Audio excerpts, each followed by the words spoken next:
Halo teman-teman podcast, gimana kabarnya hari ini? Semoga baik-baik saja ya. Kenalkan, saya Rizky Ananda. Pada kesempatan kali ini, saya akan ngobrol tentang perasaan cemas. Mungkin dari teman-teman ada yang ngerasa deg-degan atau mungkin berkeringat pas mau presentasi. Nah, itu mungkin salah satu dari gejala kecemasan loh. Untuk mengetahui perasaan cemas lebih lanjut nih, saya ditemani oleh dua kakak mahasiswa psikologi. Yang pertama yaitu ada Kak Akbar. Mungkin Kak Akbar boleh memperkenalkan diri dulu. Halo, nama saya Maulana Akbar Aditya dari Universitas 17 Agustus 45 dari Fakultas Psikologi semester 5. Ya, yang berikutnya ada Kak Firda. Untuk Kak Firda, boleh memperkenalkan diri juga. Oke, saya Firdausia Salva Nabila, bisa dipanggil Firda. Saya dari Psikologi Untak semester 5. Ya, mungkin dari teman-teman mahasiswa baru nih, ada yang merasa tidak nyaman dengan lingkungan kampus yang baru, atau tugas-tugas mulai banyak, atau pas waktu mau presentasi merasa deg-degan, dan lain sebagainya. Benar nggak sih Kak Firda, itu adalah salah satu dari gejala kecemasan? Ya, benar sekali yang dikatakan Mas Rizky ya. Beberapa mahasiswa itu pasti ada perasaan tidak nyaman dengan lingkungan baru. Contohnya mahasiswa baru ataupun mahasiswa yang angkatan 2020 yang dulu kuliah secara online ya. Yang saya rasakan saya menjadi mahasiswi semester 5 ini, saya merasakan perubahan kayak yang online, yang awalnya online menjadi offline. Kayak kita merasakan bisa merasakan cemas gitu, merasakan kecemasan dengan lingkungan-lingkungan baru. Bisa terjadi karena tugas-tugas yang semakin berat gitu. Jadi tugas online sama offline tuh kayak beda gitu ya. Kita belajar di kuliah online sama offline tuh beda, beda sekali. Jadi kita bisa merasakan kuliah offline tuh kayak gimana sih gitu. Kita kita kayak kepanikan gitu ya. Overthinking juga bisa. Kayak misalnya kita di lingkungan lingkungan mahasiswa, lingkungan universitas tuh kita bisa dapat teman nggak sih? Kita tugas-tugas di sana susah nggak sih? Pasti ada lah pikiran kayak gitu. Apalagi mahasiswa-mahasiswa baru ya, yang baru eh, beranjak ke universitas. Ya.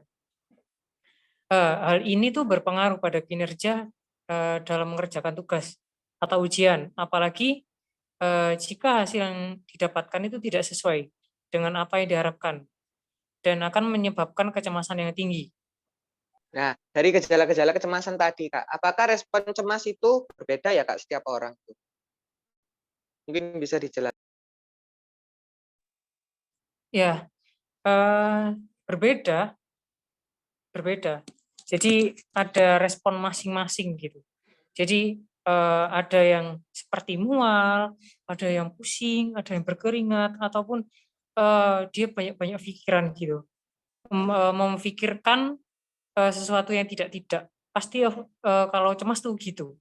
Kayak misalnya kita di di di universitas gitu ya, kita kuliah gitu, kuliah offline gitu ya.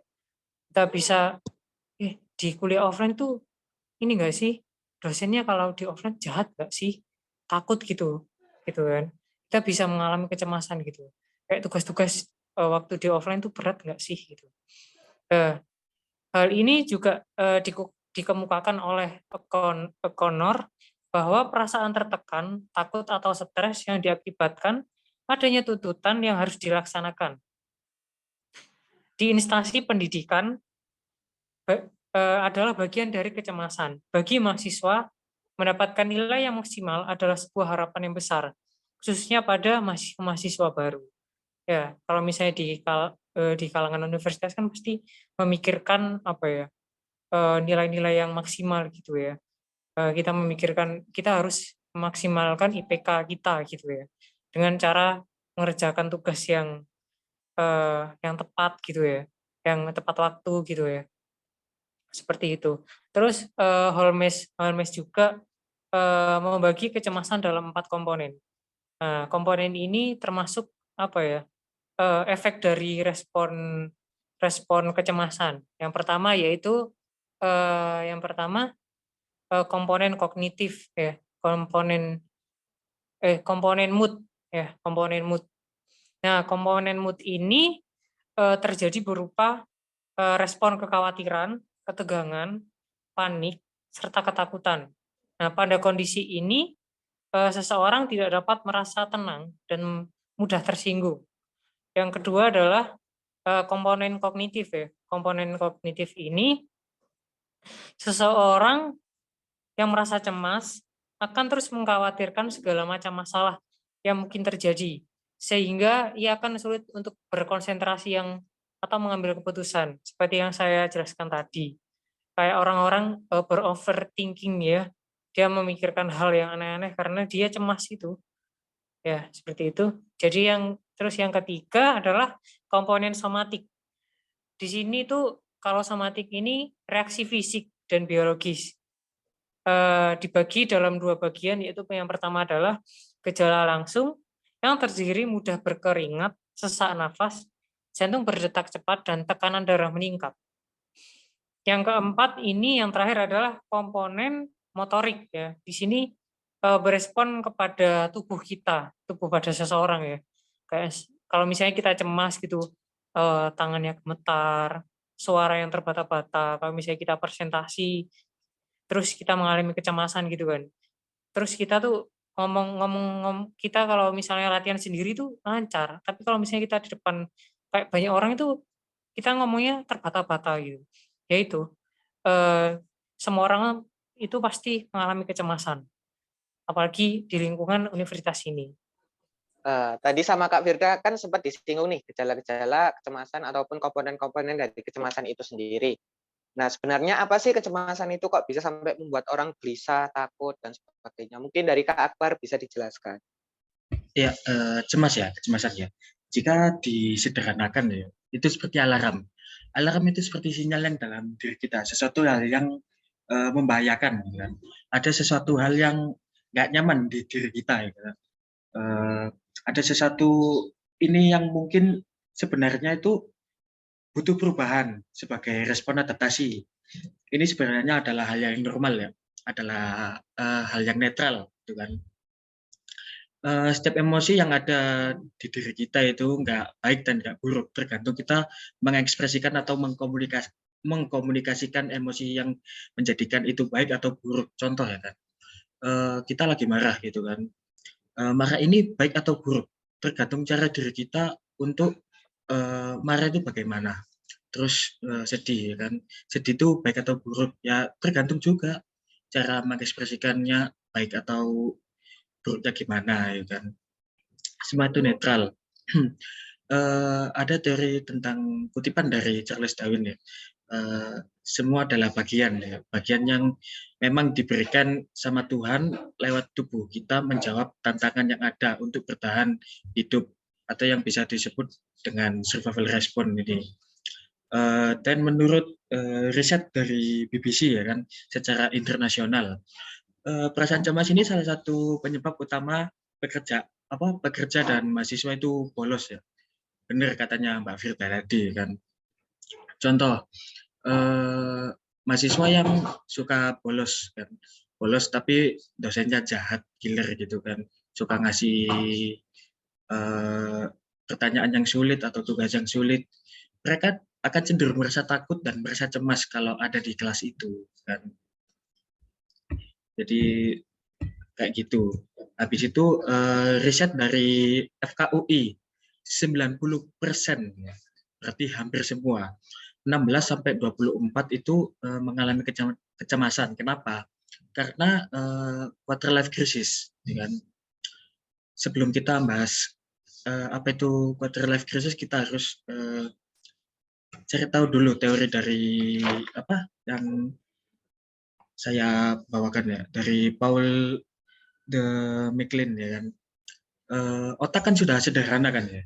Kita sederhanakan lagi biar gampang jelasinnya. Jadi otak itu ada tingkatan. Tingkatan satu itu adalah reptil, yang kedua adalah limbik, yang ketiga yang atas sendiri adalah cortex gitu kan. Reptil adalah yang berespon secara otomatis ya.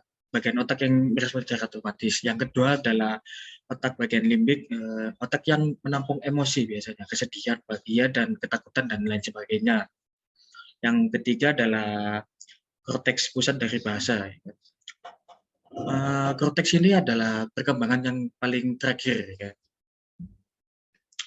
Ketika kita terlahir dan berkembang secara biologis, ya kan, otak reptil dan otak limbik sistem ini secara dari lahir itu berkembang terus, kan. Beda dengan otak korteks, ya kan. Otak korteks atau neokorteks itu berkembang di tahun ke-15 kita. Kan.